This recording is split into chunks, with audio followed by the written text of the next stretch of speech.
नमस्कार.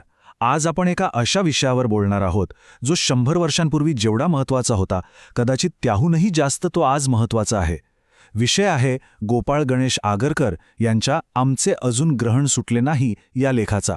हा फक्त एक लेख नाही, तर आपल्या समाजाला धरलेला एक पोटेंट आरसा आहे.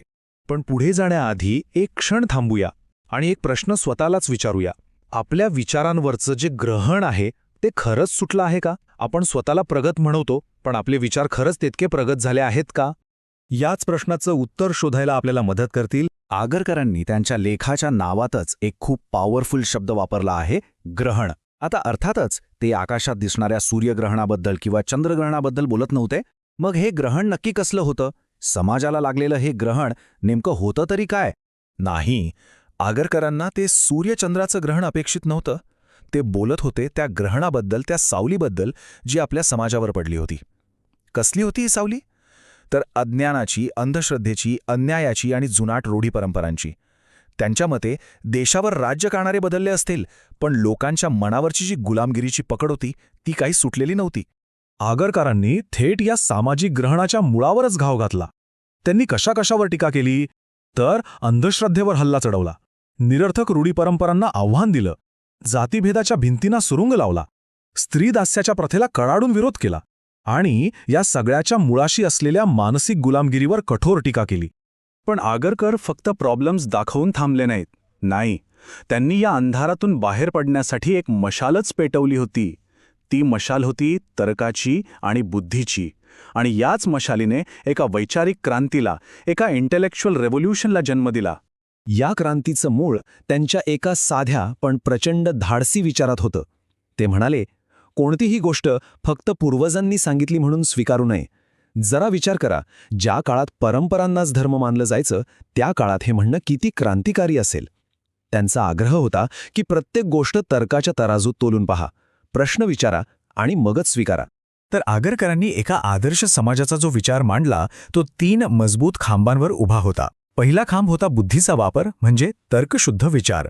दुसरा होता सामाजिक समानतेचा, जिथे जातपात, उच्च नीचतेला अजिबात जागा नाही. आणि तिसरा, तितकाच महत्त्वाचा खांब होता स्त्री स्वातंत्र्याचा, कारण त्यांना पक्कं माहीत होतं की अर्धा समाज जर मागे असेल, स्त्रिया शिकल्या नाहीत, तर समाजाची प्रगती होणं अशक्य आहे.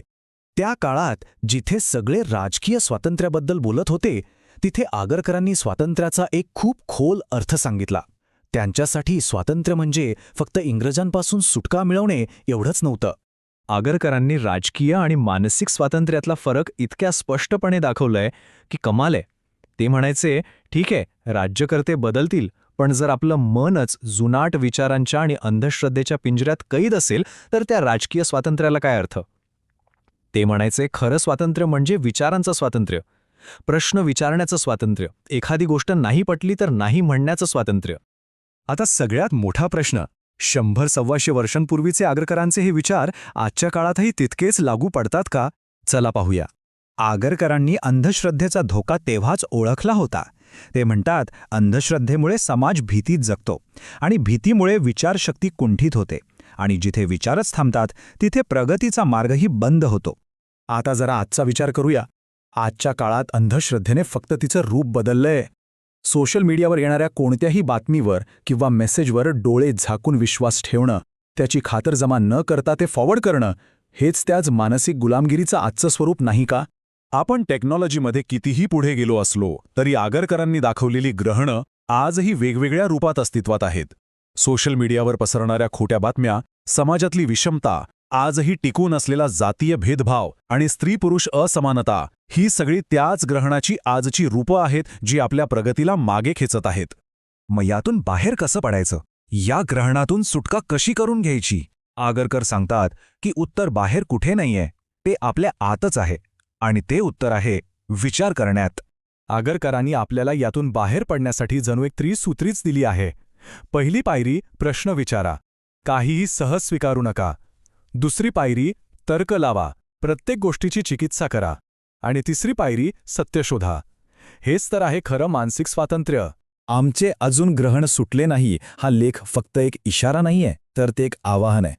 ते आपल्याला आठवण करून देतात की जोपर्यंत आपल्यात अज्ञान, अन्याय आणि भेदभाव आहे, तोपर्यंत हे ग्रहण सुटणार नाही. चला, मग सुरुवात स्वतःच्या विचारांपासून करूया. विचार करूया, प्रश्न विचारूया आणि स्वतःच्या विचारांचा प्रकाश बनून या समाजाला उजळून टाकूया.